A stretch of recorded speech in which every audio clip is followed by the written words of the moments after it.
I stand before you this morning, a year and a half or so of my ministry with you, with a great and genuine affection. Particularly as we have been thawing out of the pandemic. I've had more opportunities to interact with you as individuals in small groups, formally and informally, with longer-term members, attenders, and newcomers. I've gained a particular affection and not a generic one. You are no longer the unknown entity that I had to speak to some weeks last year in an empty sanctuary during our periodic lockdowns while staring at a camera and imagining your faces, that is, those faces that I had already met up to that point. You are no longer those who would simply have to wave to me on your way out the door at the end of the service when we were not having a fellowship time or lingering after the service.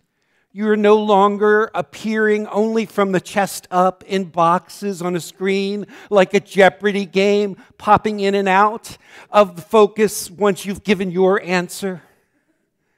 We have been materializing more and more before each other's eyes. Look around. And we're looking at you on camera as well. You've become less of an abstraction to me, the congregation, and more of a group of individuals gathering together for worship, for classes, for social gatherings, for one-on-one conversations in this building and online. I much prefer using congregation as a verb because I enjoy congregating with you. I hope you are sensitized to the fact that when a minister joins you in the middle of a pandemic, those of you who have known each other for years actually know who you miss seeing. I hope you realize that the minister only knows those he has actually met or gone to visit, or those who suddenly appear before his eyes, or have sent him notes now and then to introduce themselves. Thank you. Now I've had some surprise appearances from the congregation, having members introduce themselves like Lynn Ingersoll and Brouhaha, or the time I was who said, "Hi, I see you on Sundays online."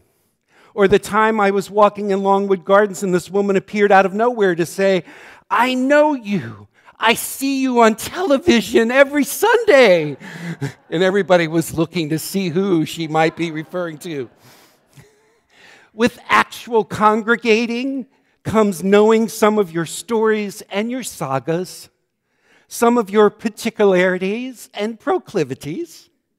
When you actually have the joy of getting to know those attending a Unitarian Universalist congregation, you begin to know that some among us desire an evolving spirituality, and some prefer nothing that sounds spiritual. Some of us are searching for some connection to that which is holy. Some want to be free of anything that sounds too close to God. Some want only their intellect titillated, and others want their heart stirred as well. Don't you wonder how it is that any Unitarian Universalist minister in any one of our typical multi-perspectival congregations doesn't become tongue-tied trying to speak to everyone in the room in their particular love language? How? Well, I'll tell you how. It's a secret. Are you ready for this esoteric knowledge? Okay, lean in. As a UU preacher, you find yourself using the word "or" a lot. Let me illustrate. In a prayer or a sermon, you might hear something like God or the holy, or what you hold most sacred, or God of many names or no name at all, or may just be one of our most overused words as Unitarian Universalists. And I might add that to me, somehow, a prayer that begins with, "to whom it may concern or not concern," doesn't sound that grounded or dignified. And now, beyond that particular tactic of the word or, here's another secret. You simply have to come to love folks in all of their particularities and proclivities, and just hope that they can abide in love as well with each of us, practicing our polyglot skills and sharing our gifts with one another. But you knew those things already, I'm sure.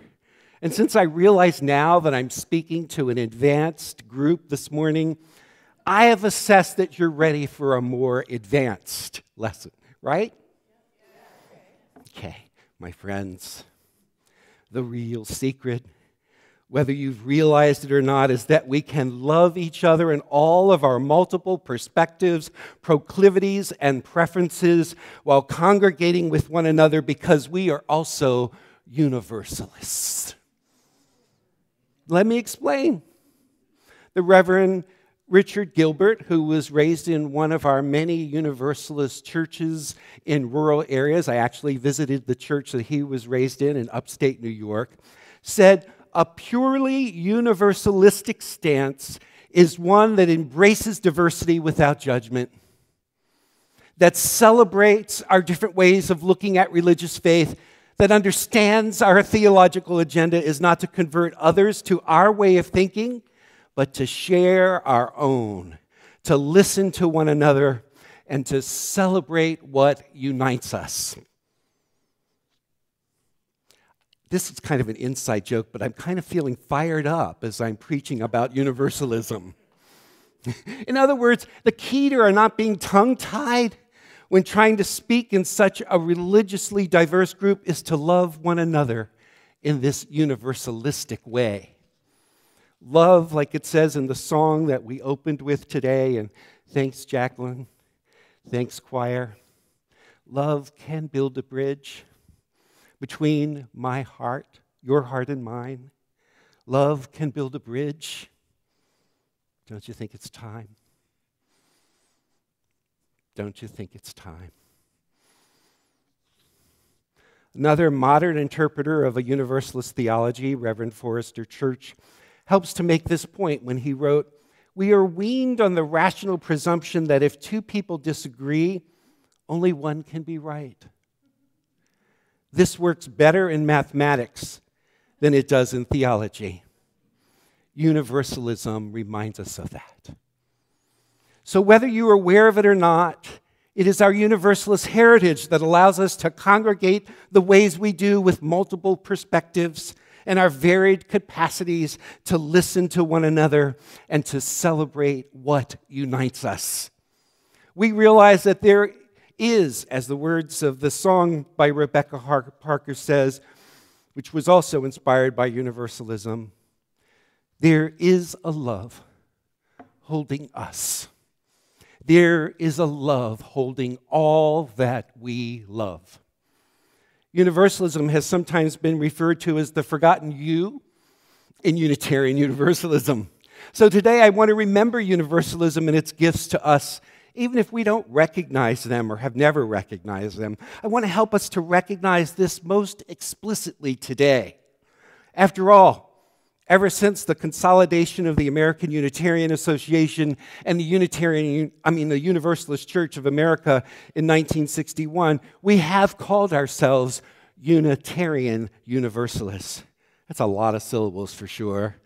No wonder we often shorten it by just saying Unitarian. During those late 1950s deliberations around the consolidation of those two denominations that were already growing closer to one another, different names were being considered. One that was considered was Liberal Church of America. Now, somehow what prevailed in spite of all the syllables is Unitarian Universalists. In fact, these words connect us to threads of history and of theology that contain centuries and a procession of women and men whom we've inherited these particular traditions. These names, Unitarian and Universalist, connect us across the world's religions with others who have similar Unitarian or Universalist understandings. So our cumbersome names were preserved without a hyphen in 1961. And to this day, the inside joke among Universalists is that even though Unitarian comes first in our name, they know that in their heart of hearts that Unitarian is an adjective. And so they are Unitarian Universalists. As I pointed out in a recent newcomers gathering, I have often felt it's ironic that even though many of our congregation claim some ambivalence or even some allergies to theology, as if it were a dietary intolerance, that we still refer to ourselves by these theological terms, Unitarian and Universalist. So in this sermon, I'm only going to focus on the Universalist part of our dynamic. The written version of this will also have something to say about our Unitarian version as well, history as well. So before I shift into talking about Universalism, let me give you a quiz.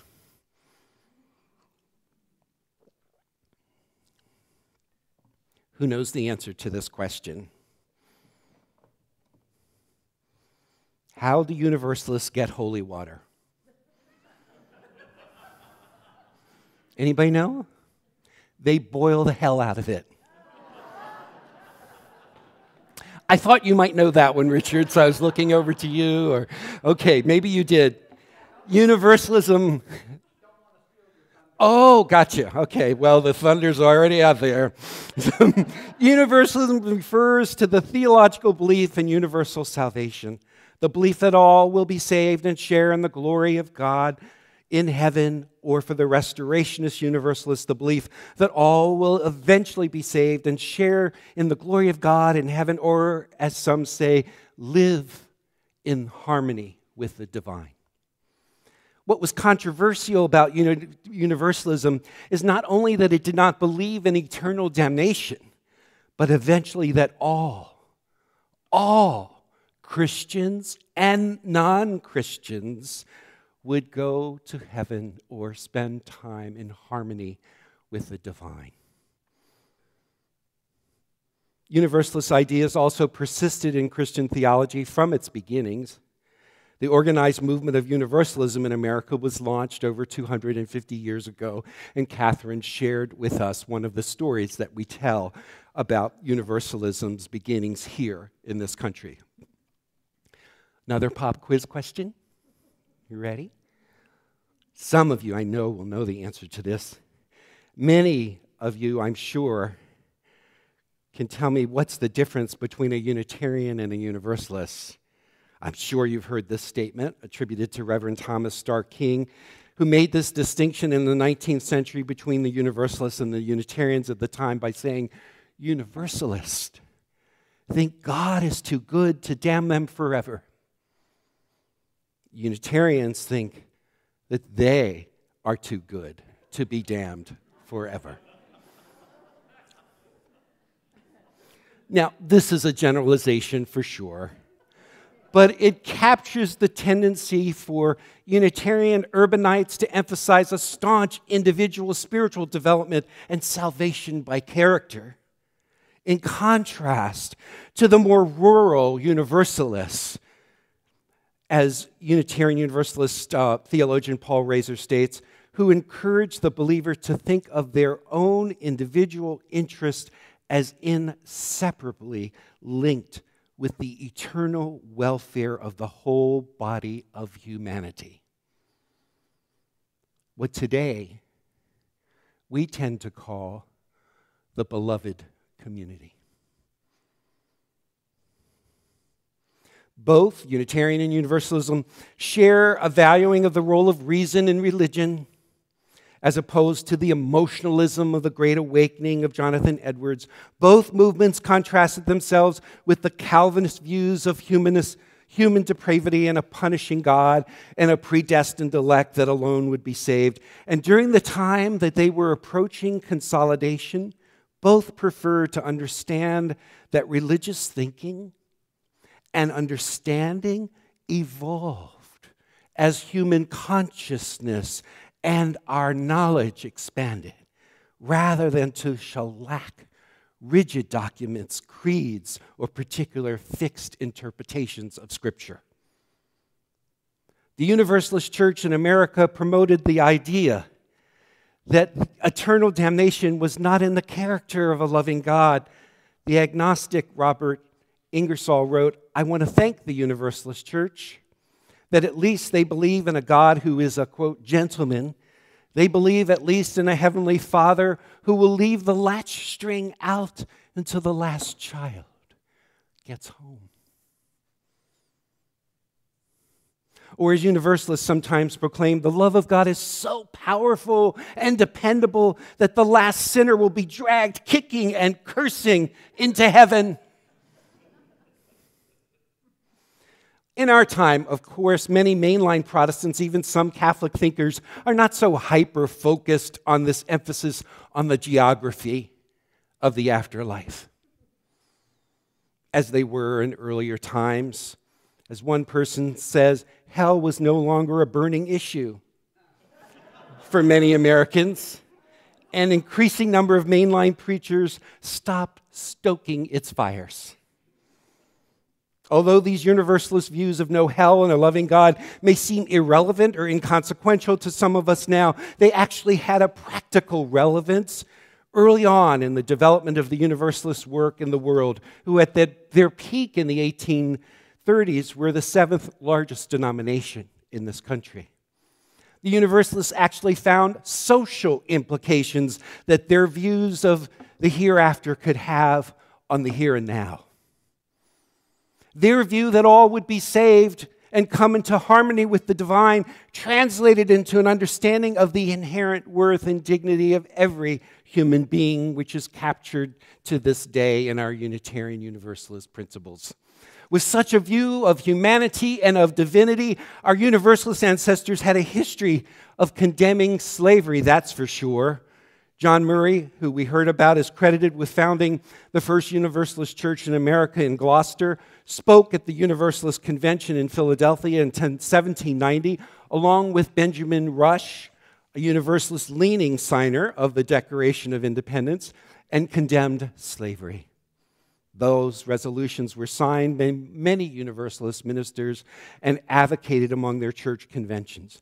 Benjamin Rush, by the way, was a vigorous foe of slavery, advocated the abolition of the death penalty, advocated for better education for women, supported free public schools, was a pioneer in the study and treatment of mental illness, and insisted that the insane had a right to be treated with respect. This was Universalism in practice.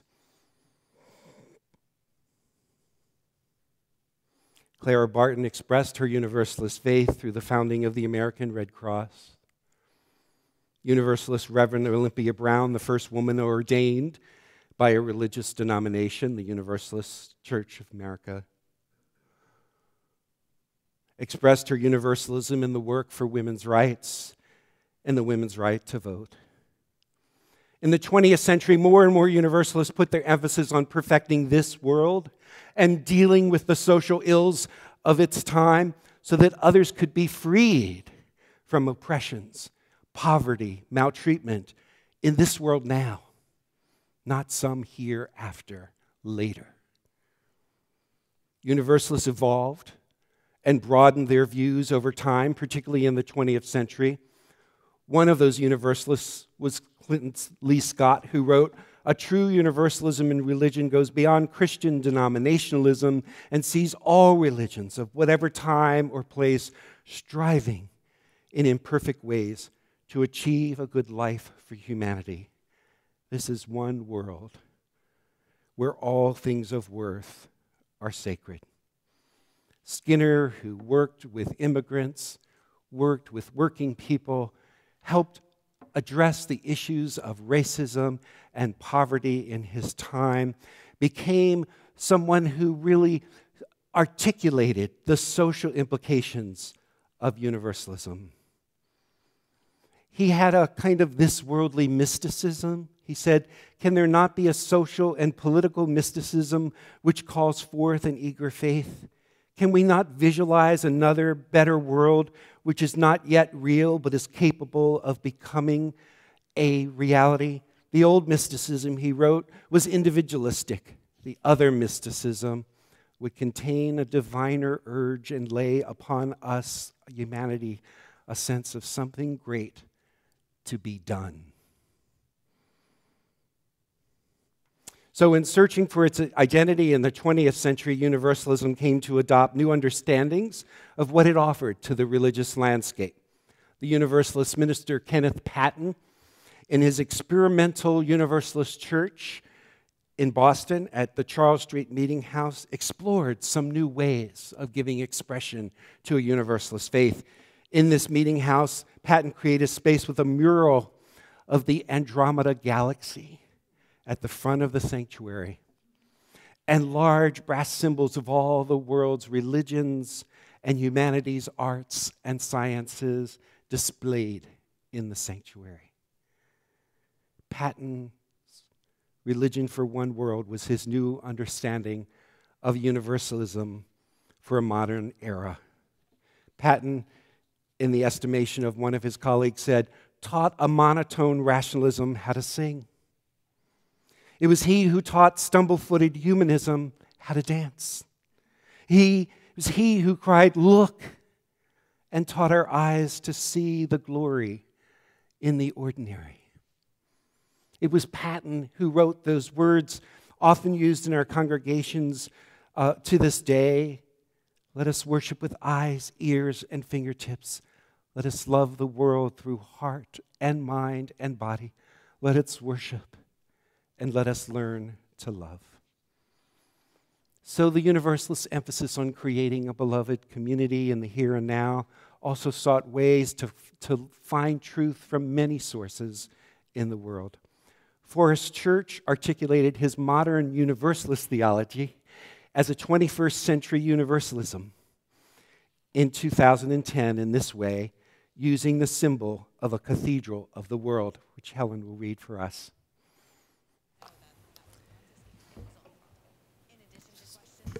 By Forrest Church. Above all else, contemplate the windows. In the cathedral of the world, there are windows without number, some long forgotten, covered with many patinas of grime, others revered by millions, the most sacred of shrines. Each in his own way is beautiful. Some are abstract, others representational, some dark and meditative, others bright and dazzling. Each window tells a story about the creation of the world, the meaning of history, the purpose of life, the nature of humankind, the mystery of death. The windows of the cathedral are where the light shines through. A 21st century theology based on the concept of one light and many windows offers its adherents both breadth and focus. Honoring multiple religious approaches, it only attributes the truth claims of abolitionists. It is because fundamentalists claim that the light shines through their window only. Skeptics draw the opposite conclusion. Seeing the bewildering variety of windows and observing the folly of worshipers, they conclude there is no light, but the windows are not the light. They are where the light shines through. We shall never see the light directly, only as refracted through the windows of the cathedral, prompting humility. Life's mystery lies hidden. The light is veiled, yet being halfway in size between the creation itself and our body's smallest constituent part, that we can encompass with our minds, the universe that encompasses us is a cause for great wonder. Awakened by the light, we stand in the cathedral, trembling with awe.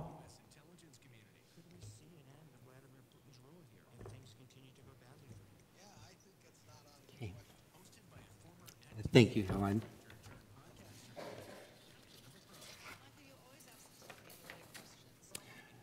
So as we congregate together, I hope we receive these gifts from Universalism, bringing about the beloved community in the here and now, cultivating a humility that allows us to tremble with awe in the universe, recognizing the truths that come to us from many sources and one light that shines through them all, making room for the marginalized voices in our society so their truth can also shine through us and inform us.